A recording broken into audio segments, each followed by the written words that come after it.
Hello everyone and welcome back to my channel. This is Glossy Philosophy. My name is Jansen Binman. Make sure that you are subscribed to this channel and give this video a thumbs up because as you can tell, we are stepping outside of our comfort zone today. We are doing something a little bit more dramatic, a little bit more theatrical based on the 2020 Firebird makeup that Misty Copeland had on when she was dancing that role. So it's going to be a really fun tutorial today. Stay tuned. I've already washed my face and done my skincare, so let's get started with the tutorial.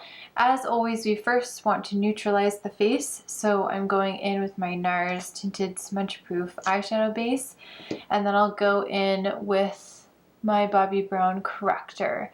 Because even though we are covering up a large portion of our face with red, we still want to make sure that nothing is going to be stealing the show, and it's just a good idea to start with a good base. The makeup artists at any ballet company, opera company, any kind of stage company know what they're doing, and I bet that they spend just a little bit of time, unless the entire face is being covered up with character makeup. I bet they spend just a little bit of time doing that color correcting. So this, as I mentioned in the intro, is taken from 2020 inspiration when Misty Copeland was dancing the role of Firebird at ABT, which is phenomenal. It is definitely one of the hardest roles in a ballerina's repertoire. So it is amazing that she did it for so long, and I've never had the chance to see Misty Copeland dance on stage, but I've seen videos and she is truly, truly amazing. So we've neutralized the face. I know we're going to be doing lots of work here because the majority of the makeup is kind of like creating these wings almost on our eyes. And then there's a little bit of a point here. Now, Firebird makeup is different at every ballet company. It's also different depending on who the dancer is and the theme and, you know, all of these things. But you definitely want to go in and have a nice base. So we're going in with Seamless Skin. And again, I'm just trying to neutralize everything. I can always go back and touch up.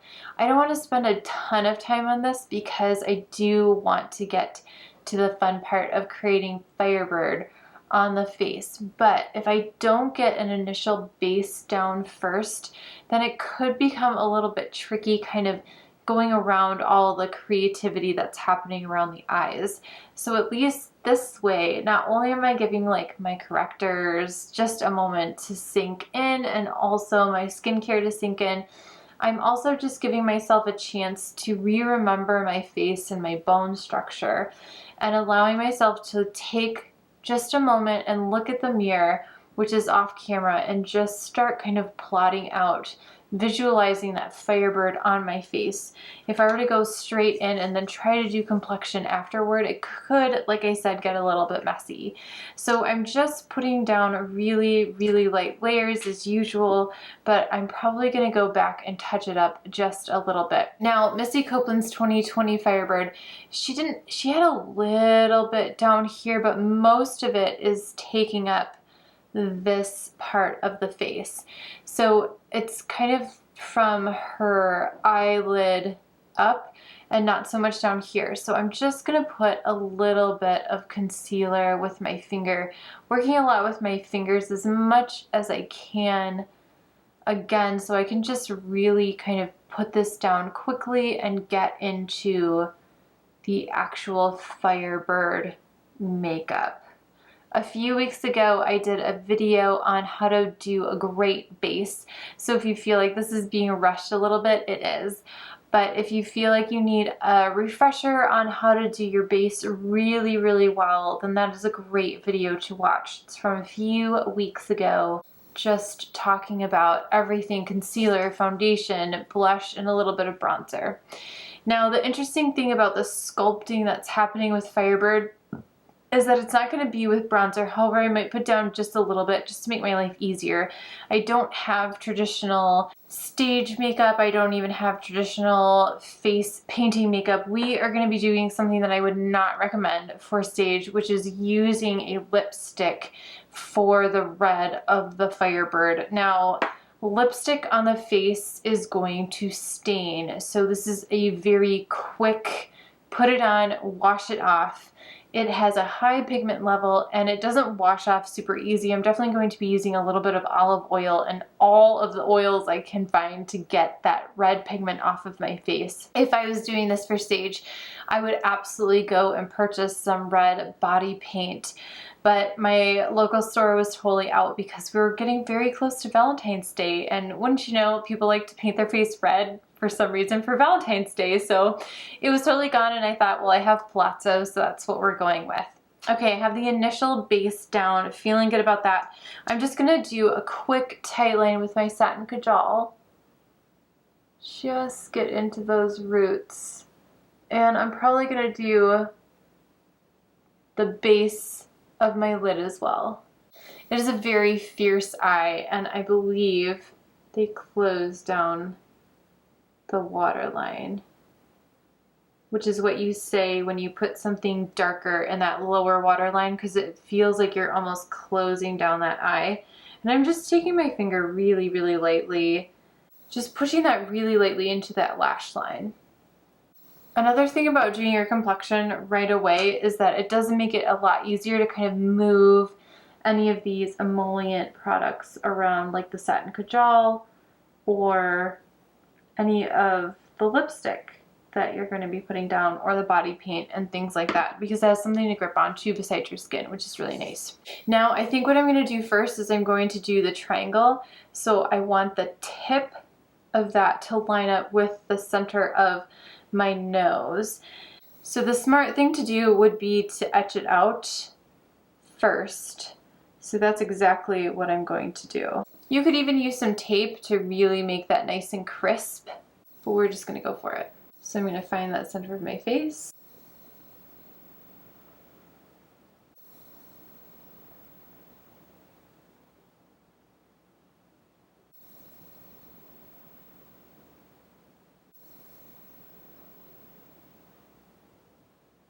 So you definitely want to make sure that you're going through the center of your nose and making sure that that is lining up to get that as symmetrical as possible, especially if you're just kind of freehanding it.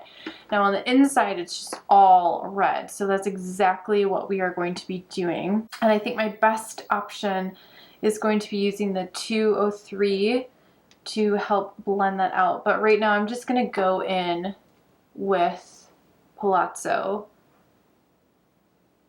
And then the border is actually black. It's mostly, this makeup is mostly red and black.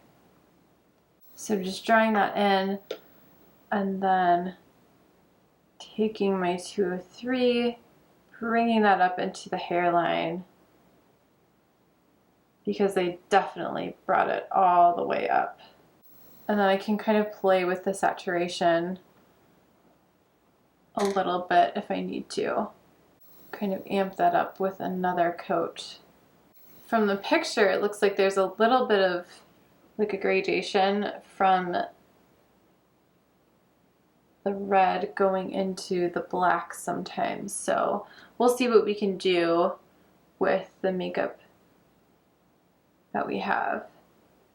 And then later on we will be adding some red glitter, which I was able to snag at my local store.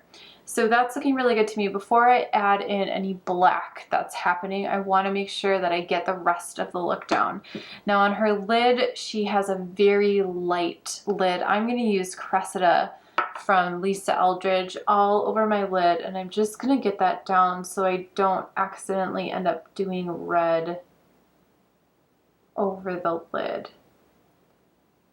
It's a really beautiful, stark contrast between the red, the black, and the white.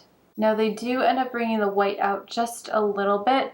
I'm going to save that for a little bit later because I want to make sure, again, that I have that red going on. But first I'm going to map it out once again with my Sigma slanted brush. And I'm going to go back into that dark brown. And she does bring it into a point. I'm going to follow my tear duct make a little line, and then start to bring that up.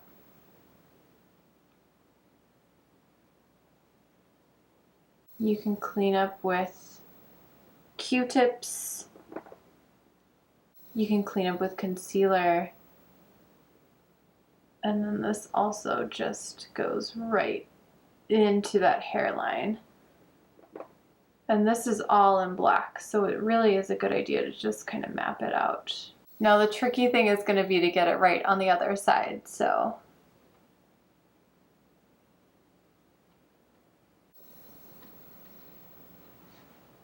Checking in the mirror off camera just to make sure that everything is looking pretty symmetrical.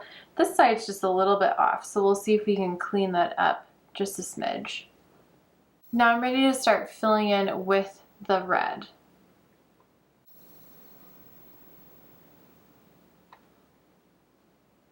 And then same thing on the other side. Now things are really starting to come together. So now I feel comfortable starting to add a little bit more detail out here. I'm going to take Cressida and bring it out to meet up with the red.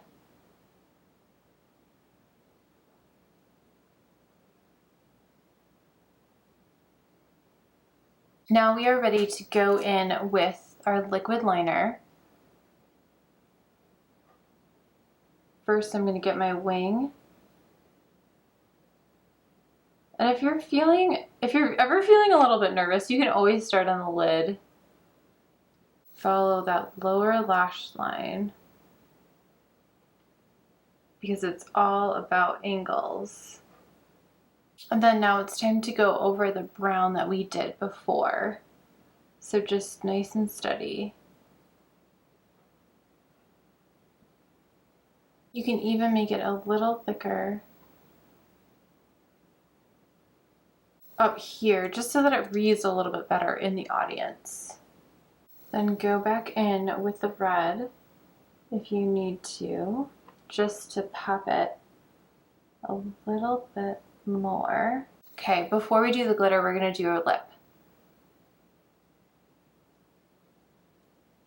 I'm just going to let everything set for a moment. I'm going to do my mascara, powder, and then we'll finish with the glitter. I'm definitely using a smaller brush because I do not want to get powder anywhere on the red. I just want to powder where the audience might see any shine. This also helps to just kind of separate the red from the rest of your skin. Before we do any kind of glitter, we have to do our contour. I'm actually going to start with a regular bronzer shade with my 201. So again, the darker eyeshadows will have something to hold on to. It's a pretty triangular kind of a look. So now I'm going to go in with my 217. I'm going to blend a brown and kind of a burgundy together.